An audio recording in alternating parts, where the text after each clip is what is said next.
Ahasuerus, better known to the world today as King Xerxes of Persia, wanted to invade and conquer Greece. He tried, and he failed. Xerxes, apparently better known to the Jewish audience of the book of Esther as Ahasuerus, wanted to hold a banquet for his nobles, officials, military leaders, and princes.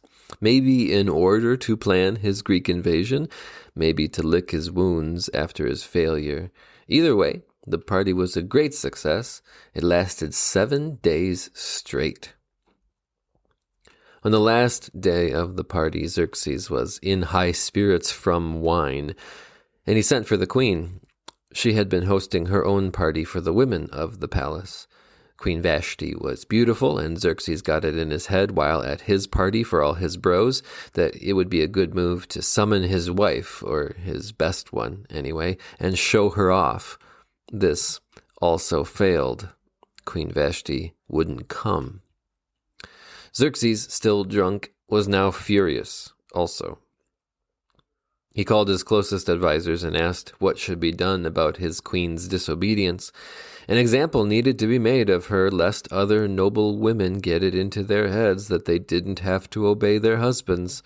It was decided that Queen Vashti should be forever banished from his presence, and her royal position should be given away to someone else. That seemed right to Xerxes, and he decreed it so, as the NIV Bible says. He sent dispatches to all parts of the kingdom, to each province in its own script, and to each people in their own language, proclaiming that every man should be ruler over his own household using his native tongue. Hemingway once said, "Always do sober what you said you'd do drunk. That will teach you to keep your mouth shut." It sounds like the kind of thing bearded men who wear woolen turtlenecks and smell like tobacco and whiskey would say, right? I wonder if it's the kind of thing that applies to maniacal kings with dreams of world domination and insecurities about dominating their own households. Did Xerxes learn to keep his mouth shut? Did he set an example of manliness and dispatch it to all parts of the kingdom? Did he don the Persian equivalent of a woolen turtleneck and strike a roguish pose and exude machismo? Or did he come off as petty and vain and overly concerned with the vanity of other petty men in his empire? There's this thing, this vague and nebulous thing that men seek from women. All men seek it from all women. We don't know how to think of our manhood except in contrast with womanhood. Human beings don't know how to think about anything clearly unless we have an opposite with which to compare. You can't say yes without knowing what no means. You can't go left unless it was an option, however hypothetical, to go right. Drunk is nothing but not sober, and vice versa. And men don't know what man is besides not woman, which tricks men into thinking we need women to tell us who we are. If we want women, then we're straight. If we don't, we're not. If women want us, then we're handsome and capable and desirable. If they don't, we're not. If we can control them, then we're in control. If we can't, we're not. If they obey us, then we're in charge.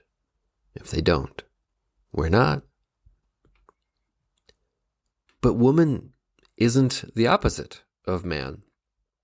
Man and woman are not opposed to each other, not as concepts, and they shouldn't be as people either. Who cares about your binary or your spectrum? Women would be women whether or not men continued to exist. Men are men, regardless of what women let them get away with. Neither needs the other for validation or recognition or power. Neither needs the other to tell us who we are. Men and women, better known to a linguistically simpler age as mankind, need God to tell us who we are. And we all want him to do that, and yet we all fail to listen to what he actually says. Mankind, better known to an audience today as men, women, and those who identify themselves in other ways, wants desperately to know who we are and to divide the universe into categories and binaries and spectrums. And on the last day of this party called life, God will summon us all, and wanting to or not, we'll all go, and we'll find out who we are. Whether we are who we think we want to be, or we are the opposite. Whether we're on our own to make a way for ourselves in this life and into eternity, or we have help. We have the Son of God, who is the way. Those are the only opposites that matter. They're the only opposites that truly are opposite. Heaven or hell, faith or not, Jesus and everything, or self and nothing. Xerxes cared a lot about what women thought of him. And the very next woman to enter his life after Vashti was Esther, a woman who actually did validate him and recognize his power and even obeyed him, and yet a woman who was his opposite in the only way that matters. She had faith. She knew who she was. And that's still who she is, who she will be, long after anyone thinks anything about Ahasuerus or Xerxes at all.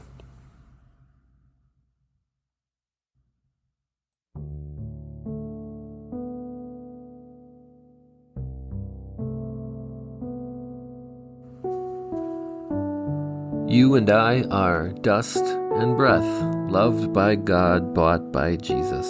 This podcast is written and produced by me, Ethan Cherney, a pastor at Bethel Lutheran Church in Menasha, Wisconsin, member of the Wisconsin Evangelical Lutheran Synod. Outro music arranged and performed by Mr. Peter Shawy, who is like today, or even far better. Keep in touch. Reach out to us on Twitter or Facebook at Dust and Breath Pod, or send an email to dustandbreathpod@gmail.com. Or you could write us a review, recommend a episode to somebody else. That's the only way other people find out about the show. Now go, do what God called you to do, be who God made you to be, see what God can do with dust and breath and faith in Jesus, his Son.